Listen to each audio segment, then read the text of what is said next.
오늘 국회 우리 남북교육관계 특위에서 오늘 육자 회담국 대사님 초청 오늘 간담회를 가졌는데 두 번째입니다. 지난번 일본 대사, 오늘 우리 추공 중국 대사님 초청해서 오늘 우리 특위위원님들하고 간담회 가진 것에 대해서 특위의 우리 원행 위원장님이 간단하게 좀 브리핑을 하겠습니다. 네. 우리 국회의 남북관계 및 교류협력 발전특별위원회가 그동안에 육자회담의 당사국인 4개국 대사를 연속해서 초청해서 간담회를 갖고 있습니다. 지난주 일본 대사 간담회에 이어서 오늘 두 번째로 추고홍 중국 대사를 초청해서 우리 12명의 남북관계 발전 특위위원님들과 함께 간담회를 가졌습니다. 그 중에 육자회담에 대한 중국의 입장과 또는 전망을 중심으로 해서 말씀을 드리도록 하겠습니다. 제가 말씀을 드리고 혹시 보충 설명을 할 것이 있거나 또 답변 드릴 내용이 있으면 우리 새누리당 간사이신 유재중 간사님께서 또 말씀을 해주시겠습니다. 육자회담 재개 조건에 대해서는 북이 받아들일 수 있는 조건이어야 되겠다.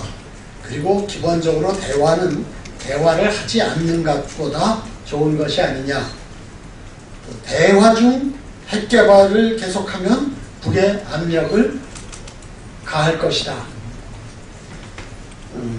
그리고 의장국으로서 중국은 모두가 받아들일 수 있는 재개 조건을 모색하고 있다.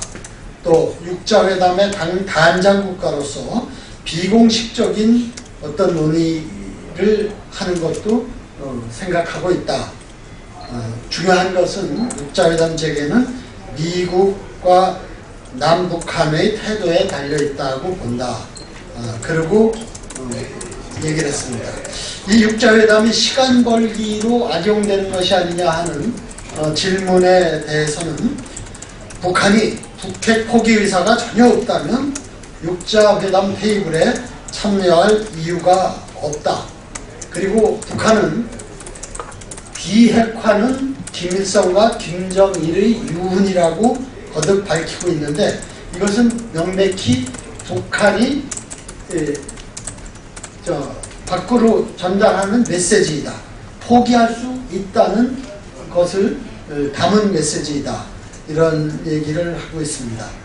그리고 북한에 이미 헌법에 핵보유국을 명기하고 있는데 그게 되겠느냐 하는 문제에 대해서는 북한의 헌법을 개정하는 게 그렇게 어려운 일은 아니다. 그러니까 이 논의가 잘 되면 북한 헌법 개정도 가능할 수 있다고 본다 하는 판단을 얘기를 했습니다.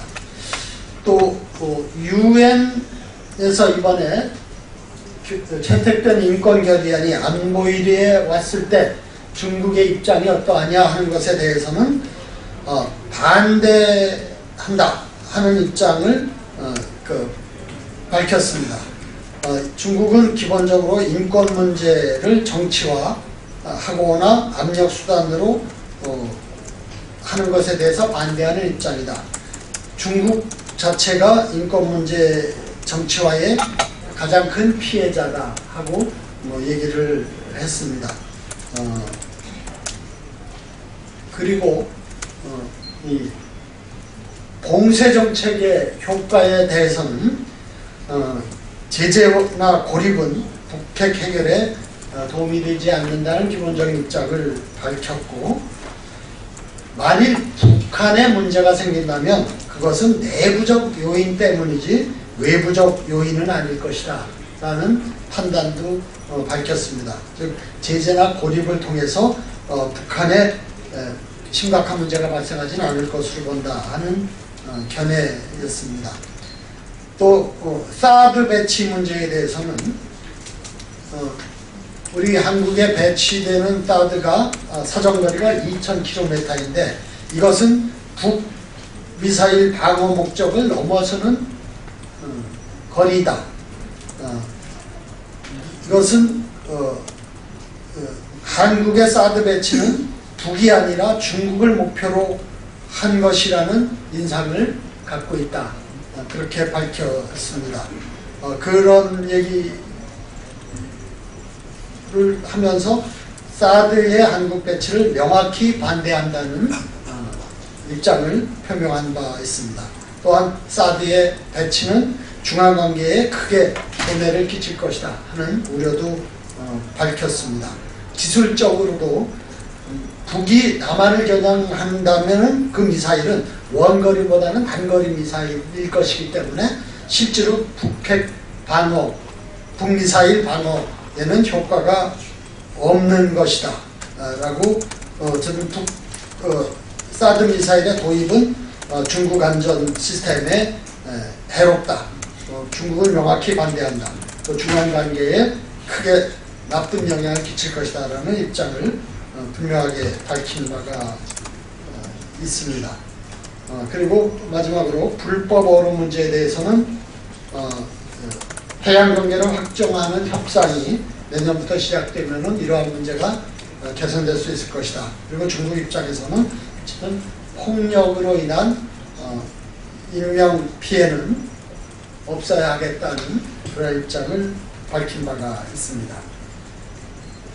그래서는 다 이야기하셨는데. 그럼 이상으로 주한 중국 대사 초청 국회 남북관계 발전 특위 간담회 내용 설명 말씀을 마치겠습니다. 고맙습니다.